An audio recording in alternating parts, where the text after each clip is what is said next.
तो UPSC civil service exam 2026 की तैयारी कर रहे हैं सभी उम्मीदवारों के लिए रूल्स रेगुलेशंस उनको पता चल चुके हैं, लेकिन कुछ सर्टिफिकेट रूल्स भी हैं दोस्तों जो आपको पता होने चाहिए। नोटिफिकेशन आउट हो चुका है 900 से ज़्यादा वैकेंसी का, लेकिन भर्ती के पूरे 12 रूल्स क्या कहते हैं आप सभी के लिए और क्या बदले हैं। इस बार आईएएस, आईपीएस और आईएफएस बनने की रेस में शामिल सभी उम्मीदवारों के लिए नए तरीके से जो आए हैं रूल्स, वो कुछ अलग एक प्रक्रिया कहते हैं। डेडलाइन भी 24 फरवरी है, ये याद रख लेना। 24 फरवरी ये बिल्कुल फिक्स हो गई है आपकी डेट। उसी हिसाब से अपनी तैयारियों को आगे बरकरार भी कर लीजिए। लेकिन आपके जो रूल्स क्या कहते हैं, ओबीसी हो या बाकी कैटेगरी को लेकर ये सर्टिफिकेट का क्या नया रूल है जो आपको एंड टाइम पर अपने फॉर्म फिलिंग पर ध्यान देना है। चलिए वो जानते हैं 12 स्टेप्स को स्टेप बाय स्टेप वे में। तो चलिए जानते हैं आखिर ये सर्टिफिकेट्स और बाकी जो 12 रूल्स चेंज किए गए हैं, आखिर वो 12 रूल्स क्या हैं। इनको स्टेप बाय स्टेप 12 फॉर्म में ही समझते हैं। तो देखिए, सबसे पहले समझ लीजिए, हैरान करने वाले बदलाव जो आपके लिए हैं वो दोबारा एग्जाम देने के अटेम्प्ट्स को लेकर भी काफी ज्यादा है इस बार, जिसका सीधा असर आपके रैंक इंप्रूवमेंट पर भी जरूर पड़ेगा, आपकी प्लानिंग पर भी जरूर पड़ सकता है। इसलिए फॉर्म भरने से पहले, जो फॉर्म आप भरने जा रहे हैं, उससे पहले सर्टिफिकेट के रूल्स भी समझ लेना, क्योंकि इस बार गेम चेंजिंग रूल्स आप सभी के लिए। काफी रूल्स आपको समझा दिए हैं, लेकिन अभी कुछ ऐसे रूल्स और बाकी हैं जो आपको एंड टाइम पर पता होने चाहिए। तो चलिए सीधा बढ़ते हैं, अपने जो 12 की पॉइंटर्स आपको समझाने जा रहे हैं यूपीएससी को लेकर। पहला, एप्लीकेशन प्रोसेस। अब यूपीएससी फॉर्म 4 मॉड्यूल्स में बांट दिया गया है। पहले 3 मॉड्यूल्स थे, जिसमें अकाउंट क्रिएशन था, यूआरएन जनरेशन है और साथ ही सीएफ। ये सिर्फ एक बार भरने होंगे अब आपको, जो कि हमेशा के लिए सेव आपके प्लस पॉइंट में हो जाएंगे, यानी कि पूरा प्रोसेस आपका सेव होता चलेगा। लेकिन जो 4 मॉड्यूल यानी कि एग्जाम स्पेसिफिक आपका होगा, जिसमें आपको हर बार नए सेंटर और फीस की डिटेल्स भी जरूर लगातार भरनी होंगी। सेकेंड, लाइव फोटो कैप्चर जरूरी रहेगा। अब सिर्फ पुरानी जो आपकी फोटो अपलोड करने का प्रोसेस है वो कम नहीं, यानी कि बिल्कुल चेंज हो जाएगा। फॉर्म भरने वक्त आपको ध्यान देना है कि आपको कैमरा के सामने बैठकर एक लाइव फोटो कैप्चर करनी होगी। जी हाँ, लाइव फोटो।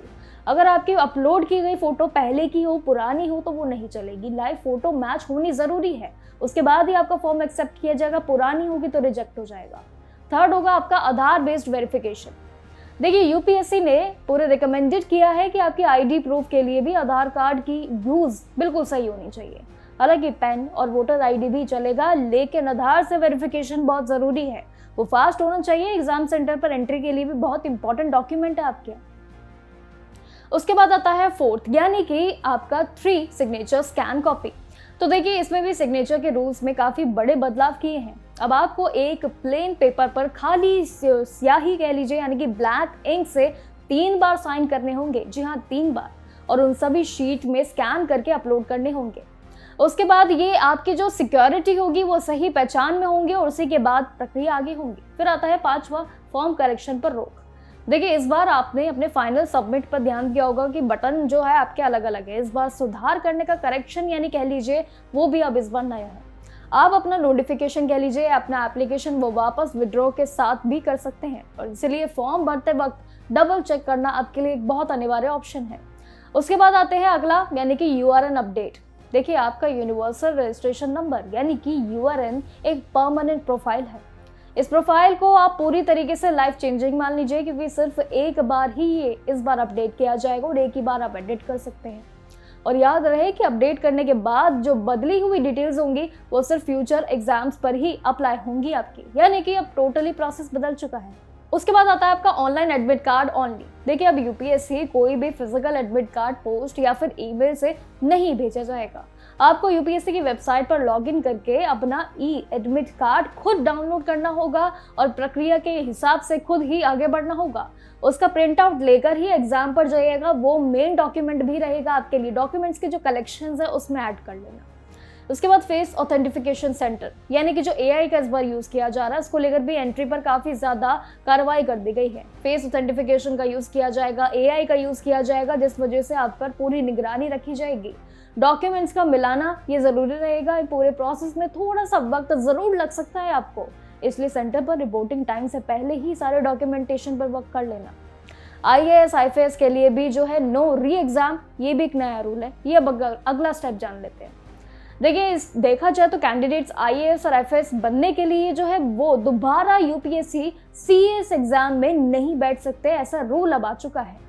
वही IPS ऑफिसर अपनी जो सुधारने के लिए जो उन्हें मौका मिलता है वो एग्जाम बेशक दे सकते हैं, लेकिन उनके लिए भी चांसेस लिमिटेड रखे गए हैं इस बार। इसके बाद आता है अपने फिर से अगला स्टेप। देखिए PWD कैंडिडेट्स के लिए इस बार नियम थोड़े से अलग है। इस बार जो दिव्यांग यानी कि जो डिसेबल कैंडिडेट्स होंगे उनके लिए एक अच्छी खबर इस बीच रूल में है, यानी कि वो अपने पसंद के एग्जाम सेंटर्स को खुद ही चुन सकते हैं। भले ही उस सेंटर की कैपेसिटी फुल हो चुकी हो, लेकिन वो अपना ऑप्शंस खुद चूज कर सकते हैं।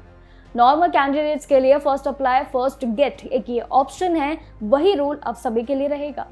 इसके बाद आते हैं अपने मेंस पॉइंट पर। OBC WS सर्टिफिकेट अपडेट क्या है?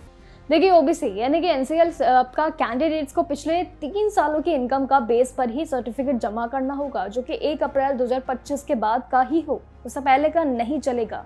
AWS वालों के लिए भी सर्टिफिकेट FY 2024 से लेकर 25 की इनकम पर पूरी तरीके से बेस्ड होना चाहिए।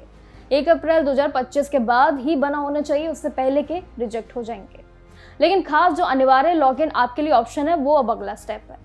देखिए सबसे अनोखा बदलाव ये है कि प्रीलिम्स रिजल्ट आने के 10 दिन के अंदर अंदर, मेंस का रिजल्ट आने के भी 15 दिन के अंदर आपको UPSC पोर्टल पर मैंडेटरी आपका लॉगिन जो ऑप्शन होगा वो थोड़ा सा अपडेट जरूर हो सकता है, क्योंकि अगर आपने लॉगिन नहीं किया तो आपको डिस्क्वालीफाई भी कर दिया जाएगा। इसलिए सभी जो 12 पॉइंटर्स आपको बताए हैं, जो 12 बदलाव किए गए हैं UPSC को लेकर, जो UPSC में जो काफ़ी बड़ी चर्चा चल रही है कि आखिर ये 12 बदलाव क्या हैं और क्यों किए गए हैं, उसका पूरा डेफिनेशन आपको बता दिया। बस इन सभी पॉइंटर्स को याद रख लेना। जो 12 आपको रूल्स बताए हैं ये शायद अलग अलग कैटेगरीज के हिसाब से हैं, ये शायद अलग अलग सभी के हिसाब से बने गए हैं, जो अब सभी को इस टाइम पर पता होने चाहिए। 24 तारीख बहुत करीब आ रही है। 24 तारीख आपके लिए लास्ट डेट है अप्लाई करने के लिए, तो इसीलिए अपने डेट से पहले ही अगर आप अप्लाई कर देते हैं तो आपके लिए ऑप्शंस काफ़ी ज़्यादा हैं, लेकिन आपके लिए प्लस पॉइंट हो जाएगा कि आप सारी जानकारियों के साथ ही पहले ही फॉर्म फिल कर दें। एंड टाइम पर आपको अगर रश मिला तो UPSC जैसे पद को गंवाना आपको पड़ जाएगा। बाकी जानकारियां भी हम आपके साथ शेयर करते रहेंगे, लेकिन हमारी बाकी वीडियोस भी आप जागरण जोश पर देख सकते हैं, चाहे वो नोटिफिकेशन के बदलावों को लेकर हो या चाहे नोटिफिकेशन के हाल ही में जो बवाल चल रहा है स्पेलिंग्स मिस्टेक का UPSC नोटिफिकेशन में, चाहे उसको लेकर हो। ये सभी जानकारियां आप हमारे चैनल पर देख सकते हैं, लेकिन अभी इन सभी जानकारियों के साथ साथ जागरूक रहकर तुरंत टाइम पर फॉर्म फिल कर दीजिए। बाकी जानकारियों के लिए देखते रहिए जागरण जोश। नमस्कार।